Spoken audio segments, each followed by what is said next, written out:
We've got some great titles of things that Mr. Davis presented to me. Aretha Franklin spent 60 years as the Queen of Soul. Nobody questioned her crown. But behind the Grammys and the standing ovations, she carried grudges that surprised even her closest friends. There were cold stares at award shows, public feuds that played out in faxes sent to news outlets, and one moment at Whitney Houston's funeral that made her so angry she refused to stay silent. Why did a woman who preached respect struggle so hard to give it to other women? The answer goes back further than anyone expected. Aretha Franklin's story begins on March 25, 1942, inside a small house at 406 Lucy Avenue in Memphis, where music seemed to float in the air long before she learned how to walk. Her father, C.L. Franklin, had a voice people said was worth $1 million, a sound that pulled in crowds wherever he preached. Her mother, Barbara Siggers, carried her own quiet brilliance, playing piano and singing gospel with a tenderness that settled deep in Aretha's heart. When the family moved to Detroit and C.L. became pastor of New Bethel Baptist Church, the house filled with the same mix of music and faith that had shaped them from the start. It felt warm, but it carried pressure too, because fame and ministry brought eyes, expectations, and moments that didn't always match the image on Sunday mornings. As Aretha grew, she absorbed both the beauty of gospel hymns and the chaotic tension of her parents' troubled marriage. And this early mix settled inside her like a seed waiting to grow. C.L. himself carried a heavy past. Born Clarence LaVaughn Walker in Mississippi, he grew up under the weight of sharecropping life in the Jim Crow South, where danger sat close to every black child. When he was young, he saw a man lynched by a white mob. That kind of horror never leaves a person, and it carved scars that shaped him long after he became a celebrated preacher. His success brought shiny cars, sharp suits, and a hunger for attention that didn't stop at applause. He had affairs, and one of those affairs involved a 12-year-old girl from his Memphis church, a truth that lived in shadows for years and left a painful mark on the family. So while the world saw a gifted preacher and civil rights leader, his children saw something more complicated. A father who could inspire a crowd on Sunday and break hearts at home by night. By 1948, the strain grew too loud to ignore. Aretha was only 6 when her parents separated. Barbara moved to Buffalo to live with her mother, and though rumors later claimed she abandoned her children, she kept reaching out. She visited Detroit often and welcomed the kids to Buffalo in the summers. Still, Aretha stayed with her father, and his house became the center of her world.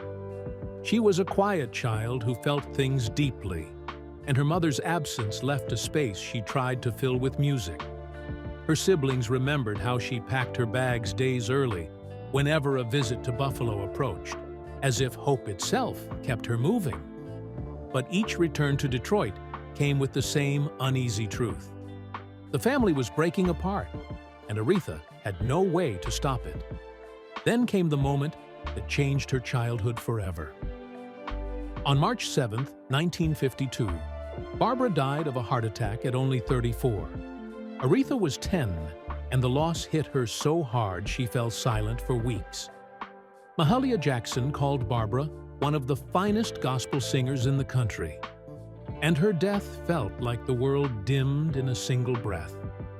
Even C.L. worried his daughter might never recover. He did not attend the funeral, a choice that stunned people then and still echoes now. For Aretha, this was the moment when childhood slipped away, leaving her to grow up with grief wrapped around her spirit. As the years moved forward, her voice became the place where she learned to pour everything she felt. By 12, she was traveling with her father's gospel caravan, singing in churches across the country. Her talent stood out instantly. Her father guided her career, and in 1956, she released her first album, Songs of Faith. But behind the early glow, a darker reality unfolded.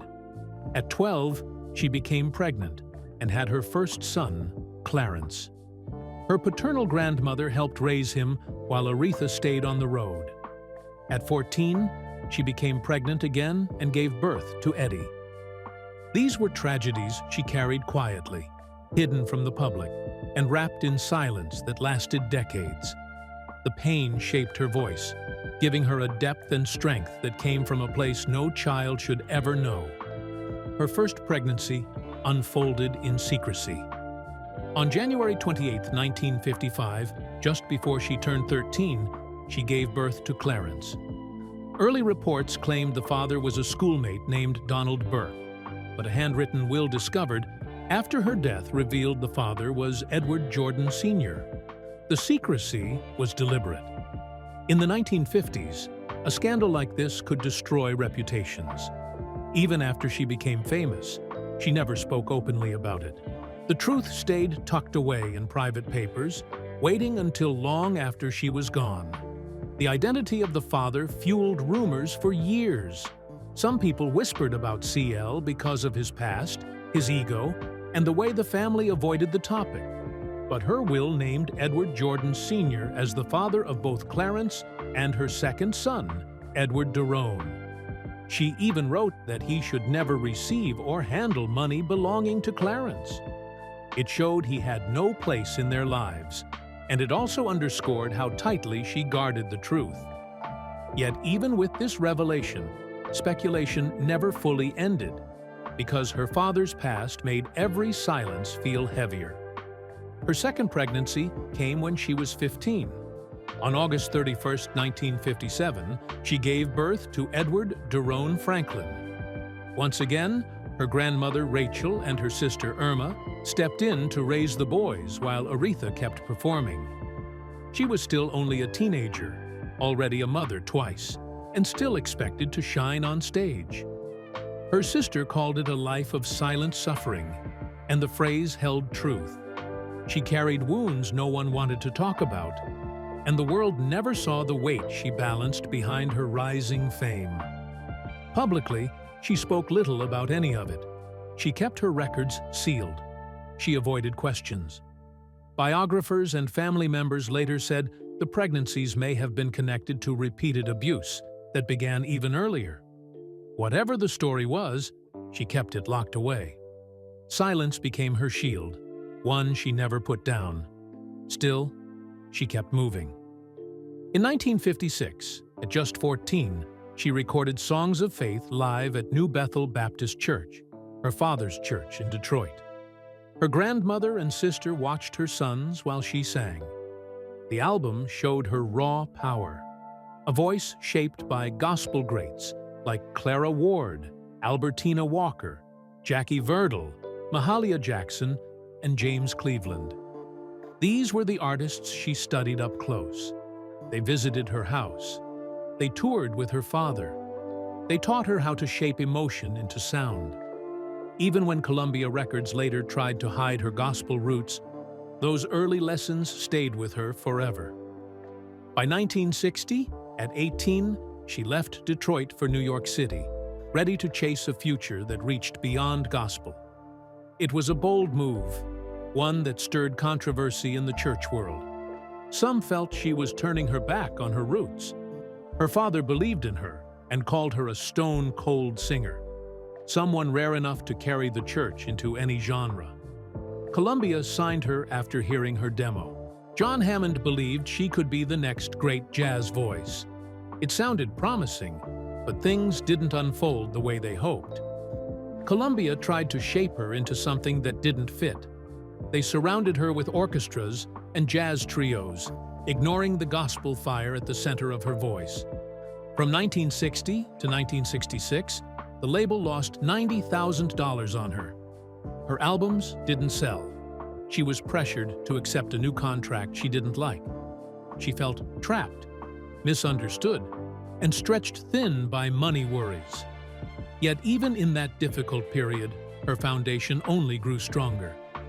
She kept performing with her father in major cities, kept learning from gospel legends, and kept storing every feeling inside her voice. In 1961, her personal life took a painful turn when she married Ted White at 19. He became her manager and helped write songs like Dr. Feelgood.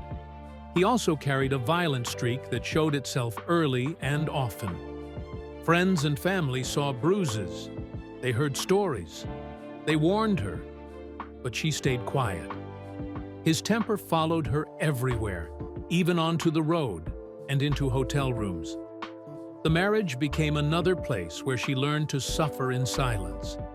The violence eventually spilled into public view. In 1964, Ted White shot Sam Cooke's younger brother, Charles Cooke, in the groin while he was visiting Aretha in Detroit. In 1968, White assaulted her at the Regency Hyatt House Hotel in Atlanta, and Mahalia Jackson confirmed it wasn't the first time. These moments revealed just how dangerous her world had become. The marriage ended in 1969, but the scars remained, both emotional and physical. In November 1966, Aretha Franklin felt the weight of 6 long years at Columbia Records, slipping away as her contract expired.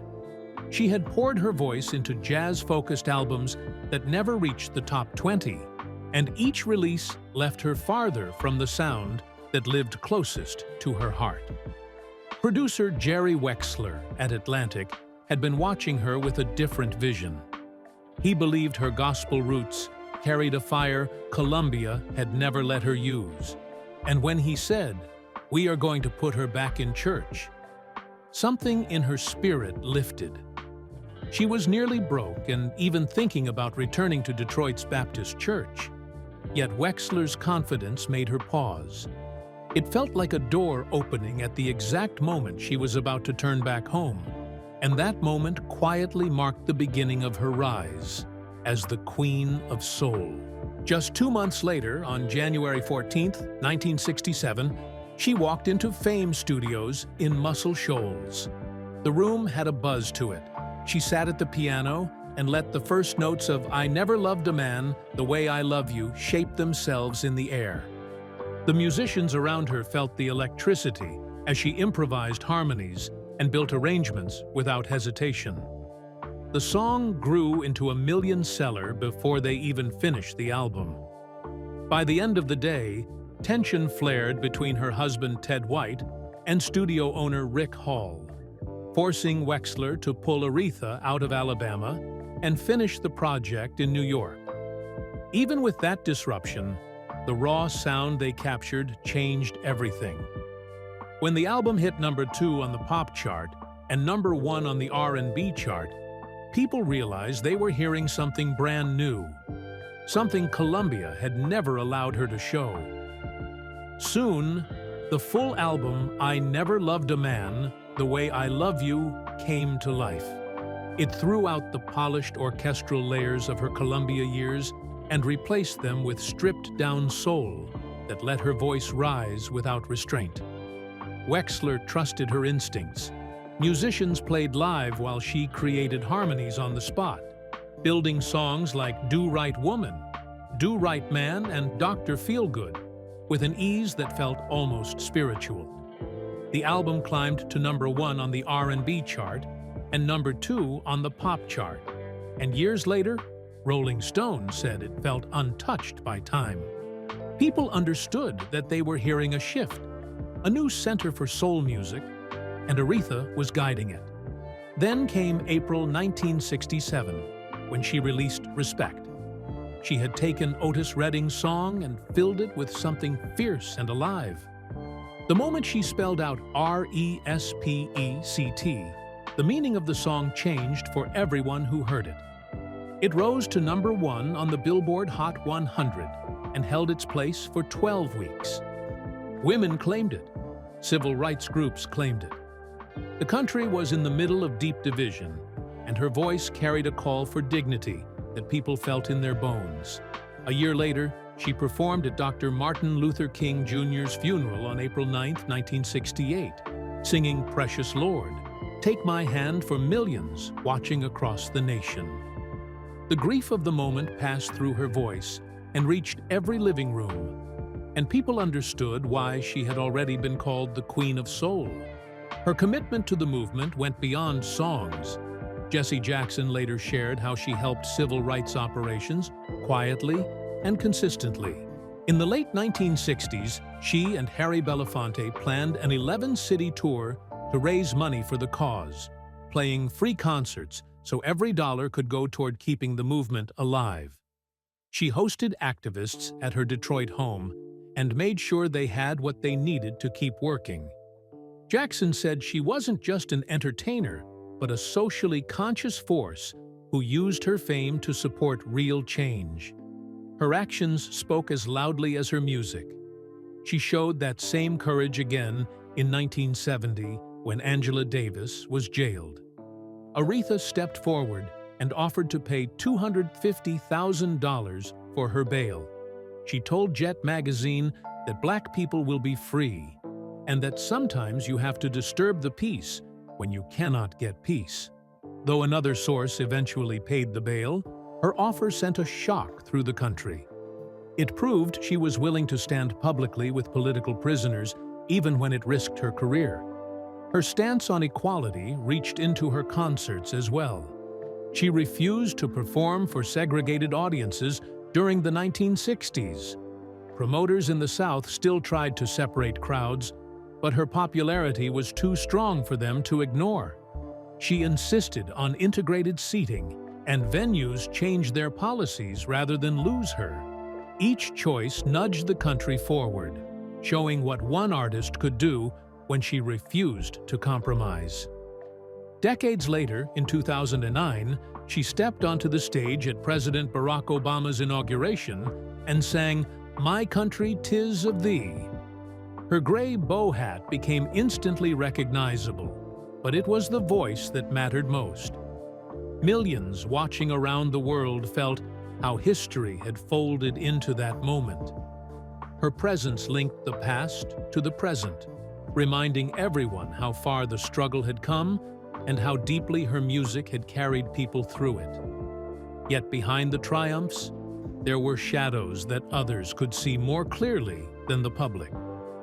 In a 1968 Time interview, Mahalia Jackson said she didn't think Aretha was happy, and that someone else was making her sing the blues. Jackson had mentored her and understood the cost of Aretha's success. By 26, Aretha had won 2 Grammys and sold millions of records, but she was living with the pain of abuse from her husband, Ted White. Jackson's words revealed what the glossy headlines hid. Her powerful voice came from a place shaped by sorrow. Some of her songs carry that truth in their creation. Dr. Feelgood and Don't Let Me Lose This Dream were written during the same years when White's violence escalated. Her career between 1967 and 1969 soared, while her personal life crumbled. In 1967, the year Dr. Feelgood was released, White was accused of attacking a guest at her Detroit home. Fans heard strength in her vocals, not realizing how much of that strength had been carved out of pain. The industry rarely spoke about how trauma fuels art, but her story made it impossible to ignore. In 1969, she divorced White after 8 difficult years. Reports described their split as clouded by repeated abuse.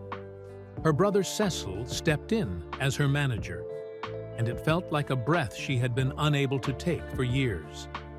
The journey echoed Tina Turner's escape from Ike Turner. Both women reclaimed their lives by leaving the men who controlled them. The divorce took longer than White's time in jail, which suggests she had been planning her exit with care and waited for the moment she could leave safely. White's incarceration became a turning point. It allowed her to finalize the divorce without fearing retaliation. She walked away from that chapter and toward a future she could shape for herself. Even musicians who worked with her sensed how heavy her inner world could be. Bassist Chuck Rainey remembered a moment when she took his hand and spoke in a way he described as cryptic, hinting at the storm inside her. He said her voice carried such emotional power that it sometimes knocked the band off their rhythm. It was as if her feelings poured through every note and shook the room. His story shows how her music wasn't only performance, it was survival. It was release. It was the only place she could tell the truth without fear. And through all the highs and lows, people kept listening because they could feel what she lived. Every song was a bridge between her private battles and the world that loved her. Every note carried a weight she turned into beauty. Her journey through Atlantic, through activism, through heartbreak, through triumph, kept unfolding like one long river, steady and unstoppable. Even when the late 1960s brilliance faded and the records after 1969 struggled to reach the same heights, she remained a towering figure.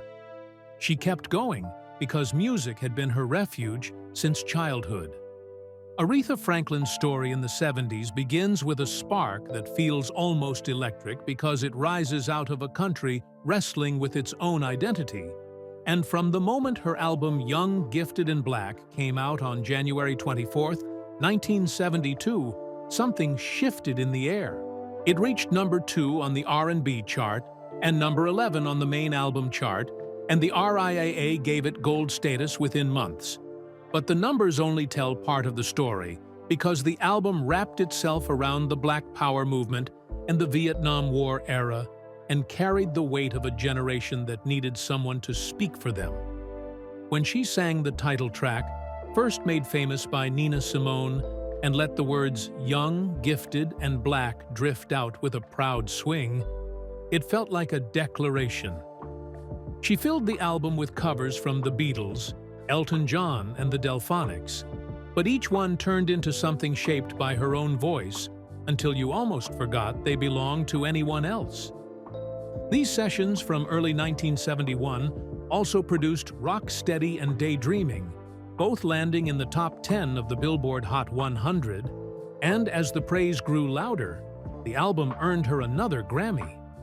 It felt like she was answering everything the civil rights movement had stirred in her. Then another surge came. Amazing Grace, recorded live in January 1972 at New Temple Missionary Baptist Church in Los Angeles, lifted her back to her childhood roots.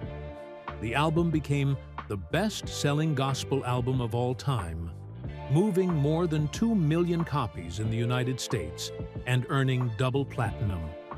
Her whole career would eventually pass 75 million albums worldwide, but Amazing Grace carried a different kind of weight. It reached number 7 on the Billboard 200 that same year, and decades later, in 2018, it climbed back to number 7 again after her death, as if the world wasn't ready to let it go. Songs like "Mary, Don't You Weep" and "How I Got Over" didn't just show her power, they showed her heart. When the album won the 1973 Grammy Award for Best Soul Gospel Performance, no one was surprised because people had already felt the impact in their bones. But the world kept changing. The Sparkle soundtrack arrived on June 1, 1976, and told another story.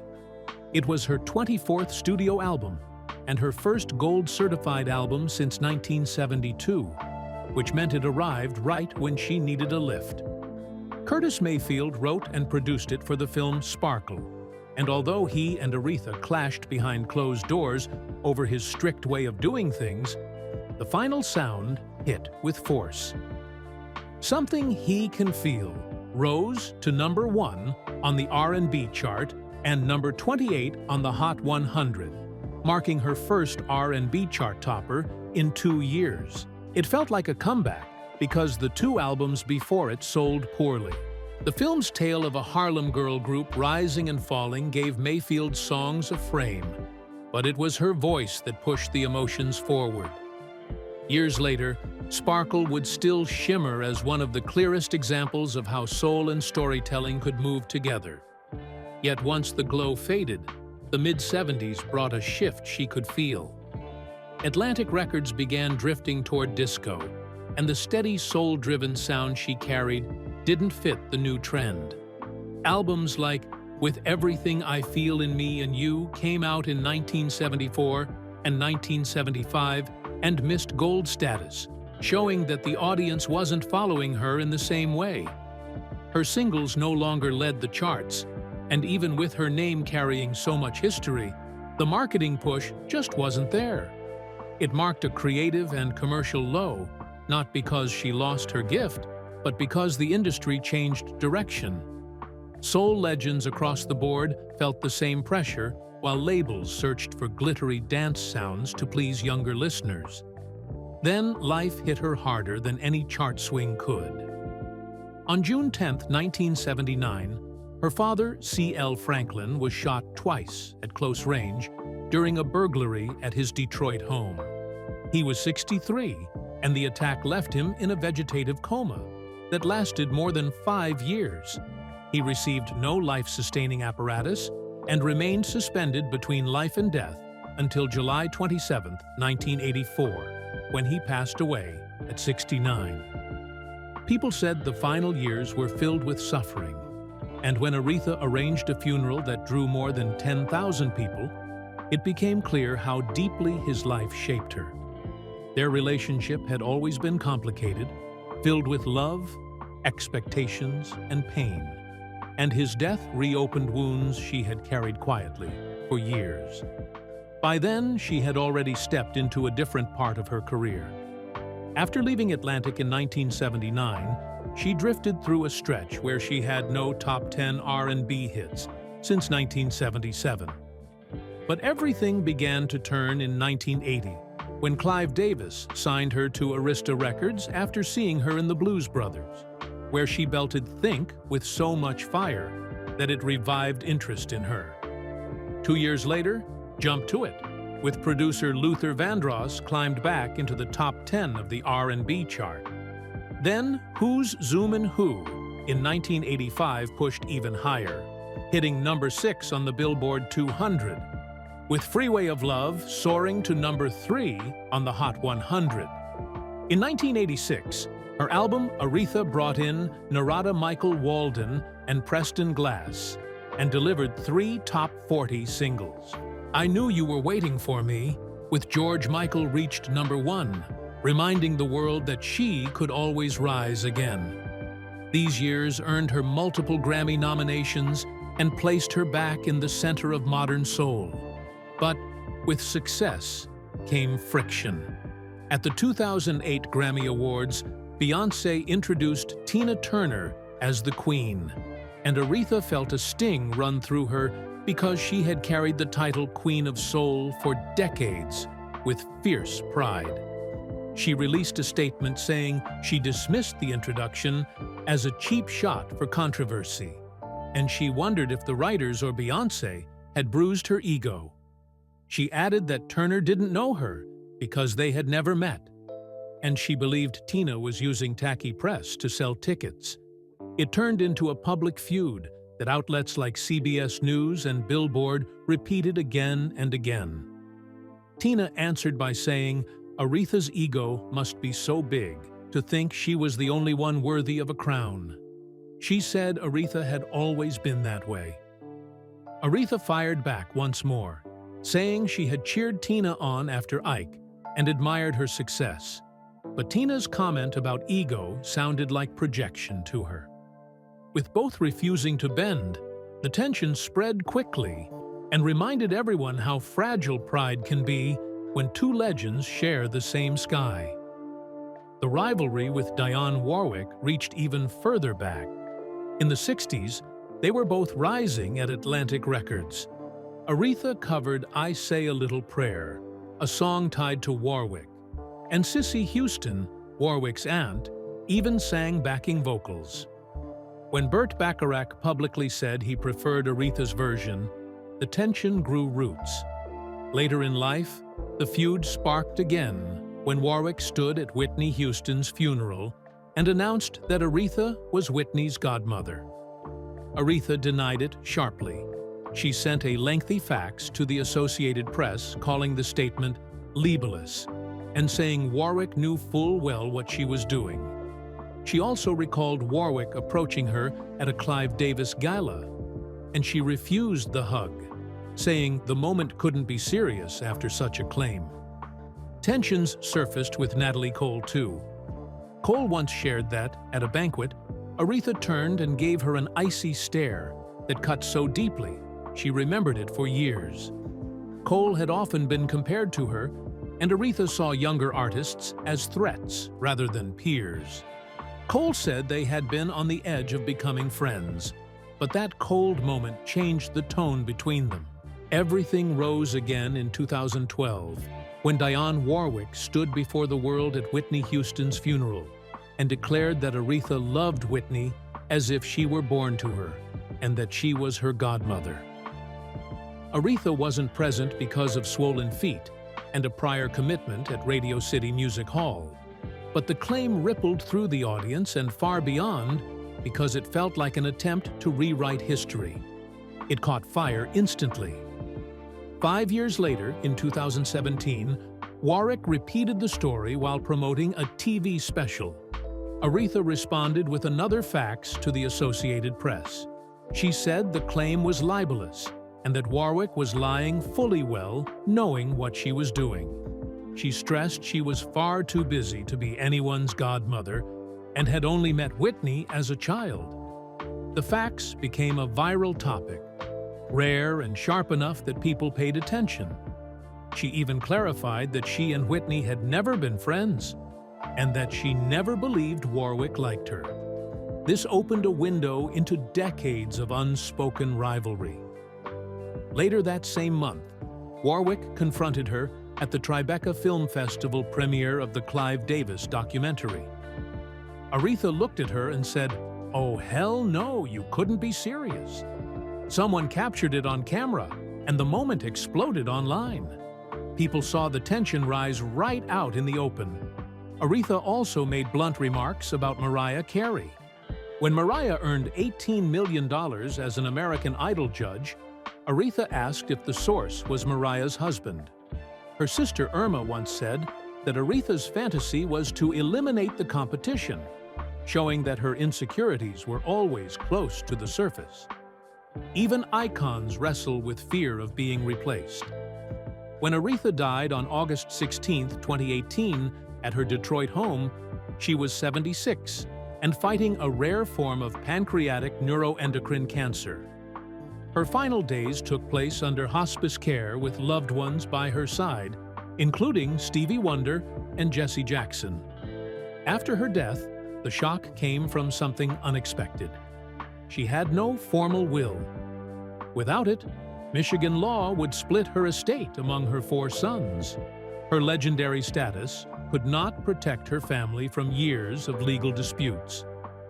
The IRS soon announced that her estate owed more than $7.8 million in unpaid income taxes, interest, and penalties from 2010 to 2017. It wasn't the first time she faced tax trouble. The IRS had pursued liens since 1991.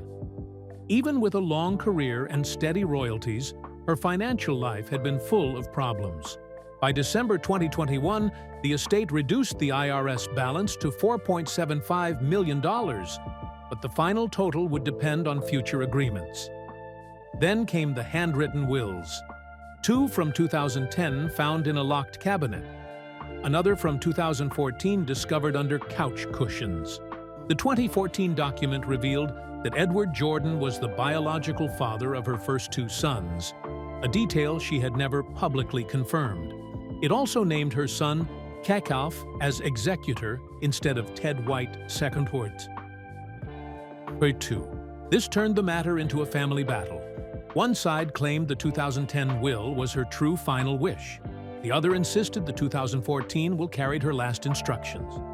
In July 2023, a 6-person jury decided the 2014 handwritten will was valid.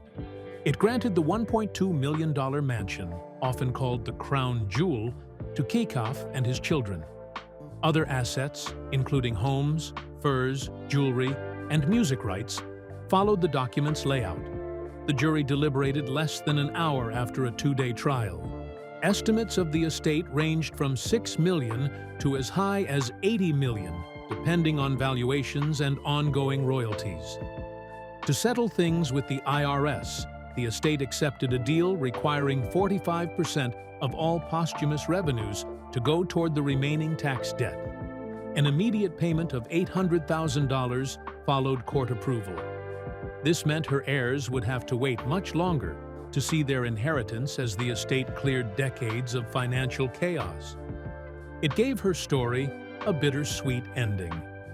She had helped fund the civil rights movement, lifted millions with her voice, and defined American soul music, yet her final chapter left her family navigating problems that lingered long after she was gone.